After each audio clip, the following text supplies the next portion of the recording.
Welcome back. We're in Genesis 25. Now we're getting into it. Now we're getting into Isaac's sons. This is where things get interesting. Let's get into it. Abraham. Now Abraham took another wife. So this is after Sarah, whose name was Keturah. She bore to him Zimran and Jokshan, and Medan and Midian and Ishbak and Shua. Jokshan became the father of Sheba and Dedan, and the sons of Dedan were Ashrim and Letushim and Lumim. The sons of Midian were Ephah and Epher and Hanak and Abeda and Eldah.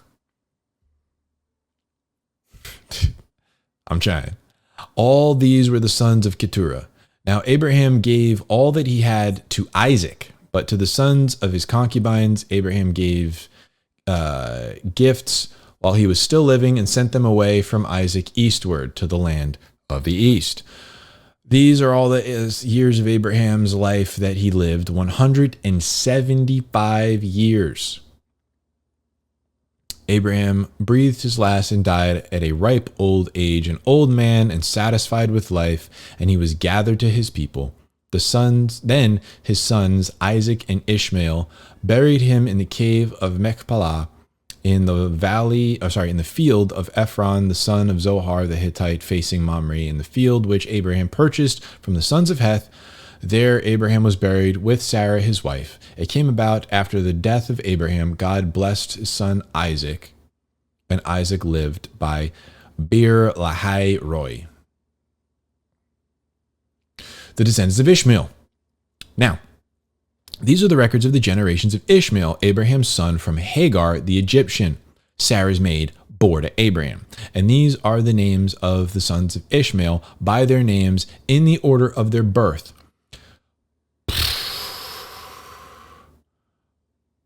Naboyath, the firstborn of Ishmael, and Kedar, and Abdil, and Mibsam, and Mishma, and Duma, and Masa, and Hadad, and Tima, and Jetur, and Naphish, and Kedema. These are the sons of Israel, and these are their names by the villages and by their camps, 12 princes according to their tribes. These are the years of the life of Ishmael, 137 years.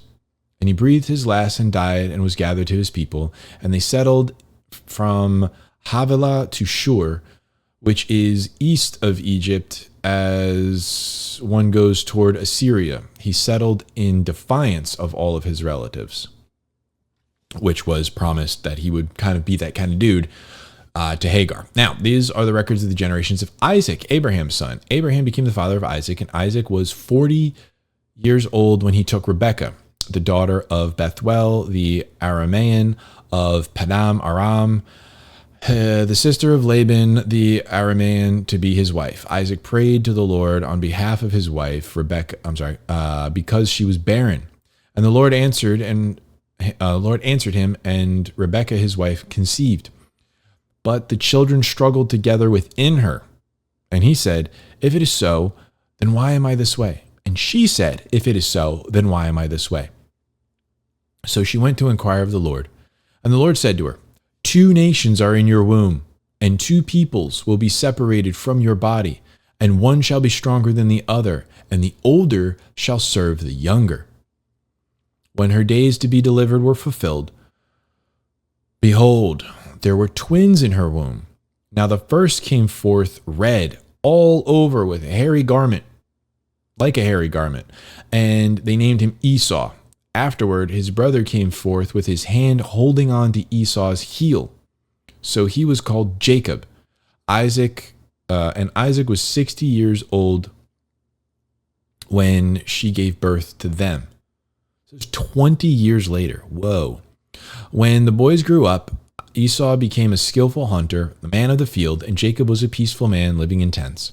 Now Isaac loved Esau because he had a taste for game, but Rebekah loved Jacob. And when Jacob cooked stew, Esau came in from the field and was famished. And Esau said to Jacob, please let me have a swallow of that red stuff there, for I am famished. Therefore his name was called Edom. But Jacob said, first, sell me your birthright. And Esau said, behold, I am about to die. So what use is then to me? Sorry, goodness gracious. So of what use then is the birthright to me? And Jacob said, first swear to me. So he swore to him and sold his birthright to Jacob. Then Jacob gave Esau bread and lentil stew, and he ate and drank and rose and went on his way. Thus Esau despised his birthright. I mean, not to be, you know what, but as we'll see, Jacob fits a very tight stereotype. Oh, you're going to die? Give me your inheritance first. You're literally starving to death from hunting and trying to get us all food? Oh. Give me your inheritance first. Then I'll let you eat. Hey, I didn't write it, man. I didn't do it either. Don't shoot the messenger. Now, here's what's kind of interesting, right? We talked about this. And like I said, we're not reading the Bible with whatever your or my denominations. This is not what I grew up learning, okay? We're not reading it with any denominational overlays and forcing what we are reading to fit inside of parameters of what we already believe. No presuppositions. We're reading it, and then what does it mean? What are we actually looking at here, right? If we don't have any preconceived ideas going in, what does it actually say? God promised that he would bless Abraham, right? And his descendants. Abraham had a lot of descendants. He had Ishmael, and Ishmael was promised, he was under that promise to Abraham for his descendants to possess that land forever and all that. Abraham was promised to be the father of many nations. Haman Goyim. Many nations. He is the father of many nations. Ishmael becomes the father of like a lot of the Arab world right now. And then he has 1, 2, 3, 4, 5, 6 more sons from this other lady and Isaac. Isaac has Esau and Jacob, and those are 2 other nations that then form. So this guy's got a full squad. Abraham has a full squad occupying one big giant Middle Eastern area to this day.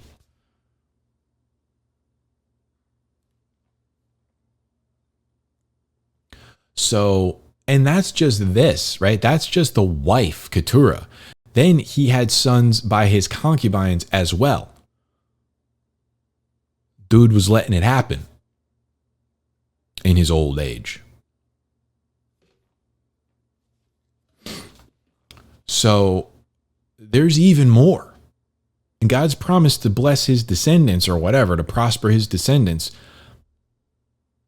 was not specific. I mean, there is some specificity to Jacob, or talking about Jacob and his line, and that the whole world will be blessed through Isaac, meaning Jacob, then to David, then to Jesus, right? And that being the blessing is that Jesus would come through that line. That specifically being the blessing. But again, we're talking a lot of mental gymnastics here. If we're talking about like, if God said, if anybody who blesses Abraham and curses Abraham, whatever, that somehow then passes to his descendants. Abraham had a lot of descendants. And it doesn't say that specific thing that he's saying to Abraham passes to his descendants. He just said it to Abraham. So If it then does pass to his descendants, you got to do even more gymnastics to then say it was none of these other guys. It was just to Isaac. And then you got to do more gymnastics to go, and it wasn't Esau. It was, even though God said there's two nations in you. Right? So this guy is going to turn into something. There's some sort of blessing to his name. And then it's going to go to Jacob. The blessing's going to go to Jacob. And then down the line and down the line and down the line and convoluted all the way down to, and they're going to possess the land all the time. And then it's going to turn into what we have now, where the people that are there migrated there from other places.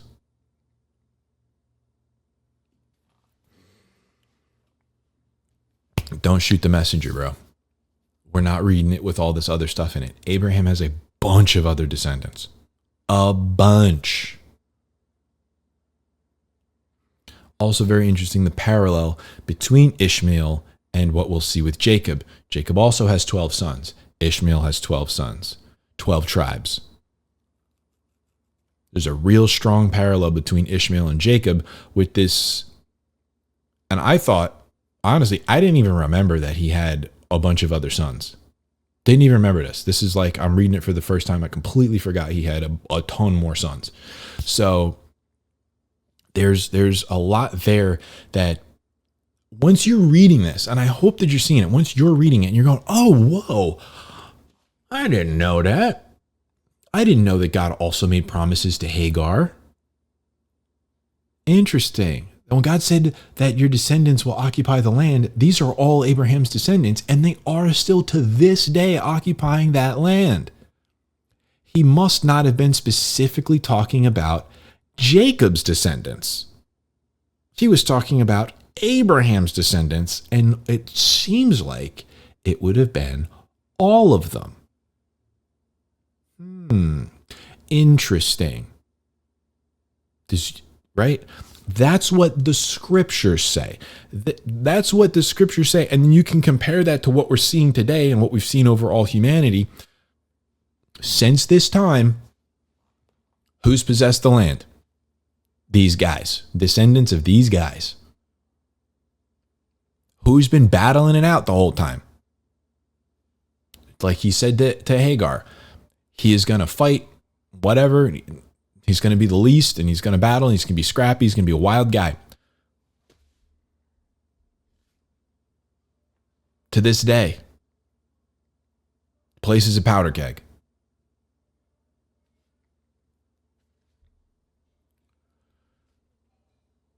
When you look at the totality of the thing, you go, it must not be what I was taught. It can't be. It doesn't line up. It doesn't make any sense. So now you have a path to go down. Either just go, I'm just believing whatever I was taught. I'm just going with whatever the denomination that I came from superimposed onto this. I don't care about the truth. I'm just going, what does this actually have to do with anything? And just keep going down. But if you can't do it with this, there's way more important things that come down the road. We're just in book 1. There's so much more that's coming down the line that denominations over time, well-intended or not, have superimposed onto things and left out entire. I mean, when's the last time your pastor read this? No, they start down in. They start down where Jacob and Esau are in the womb. And there might even be a verse that's taken out of here. This online version doesn't have like all the excerpts like I like. Oh yeah, it does. Here, I'll show you. This is important. This is important. Right here. This was like almost prophetic that it happened, right? So there, when Esau comes out, he comes out first and he's all red, so they name him Esau. And then Jacob is grabbing his heel, so they name him Jacob, which means heel grabber. Right? So somebody who trips someone else and takes their place. Someone who supplants. Someone who sneaks in there. And he becomes that thing. He becomes a stinking heel grabber. And then when God changes his name, we'll see a little spoiler alert. He changes him to, he wrestles with God. Always battling and fighting with God. It's because he battled and fought God. And what does Israel go and do? They embody that. They're just constantly battling their own God. It's powerful stuff here. But like, when's the last time you even heard that Abraham had a bunch of other descendants?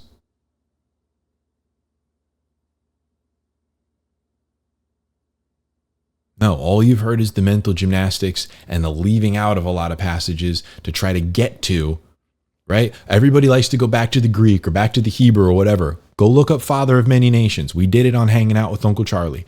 Go look up that many nations. Go look that up in the Hebrew. That's all I got for you. Thanks for watching. I will see you in the next one. Read your Bible.